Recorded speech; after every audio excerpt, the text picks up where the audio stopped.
Hello বন্ধুরা, তো আজ চলে এসেছি আমার একটা ছোট্ট মিনি ব্লগ নিয়ে। আজকে হচ্ছে 8 নাম্বার মিনি ব্লগ। তো সকাল সকাল রান্নাবান্না দিয়ে আজকের ব্লগটা শুরু করে দিয়েছি।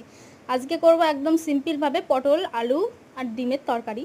আর এটা হচ্ছে কলার খোসা ভাজা। যারা যারা খাওনি খেতে পারো, কিন্তু ভালোই লাগে। আমিও আগে খাইনি, এখানে এসেই ফার্স্ট টাইম খেয়েছি, কিন্তু ভালো লাগে। আর শরীরটা একটু গরমিল করছে বলে একটু কলা সিদ্ধ দিয়েছিলাম, ওটা আমি খাবো। 2 বোতল জল এনে আমি থালাটা নিয়ে বসলাম, একটু ভাত খাবো। দেখি টিভির মিস্ত্রি এসে হাজির। তো টিভিটা ঠিক করে নিক, তারপরে একটু কলাটা সিদ্ধ ছিল, মেখে খেয়ে নিলাম। তারপর ট্যান করে চলে এসেছি একদম ছাদে। এসে দেখি কী সুন্দর ফুল হয়েছে গাছে।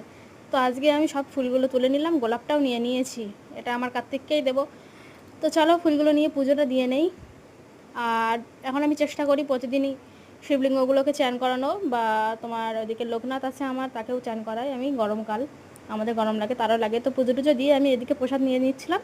তো আজকের ব্লগটা কেমন লাগলো তোমরা অবশ্যই কমেন্টে জানিও।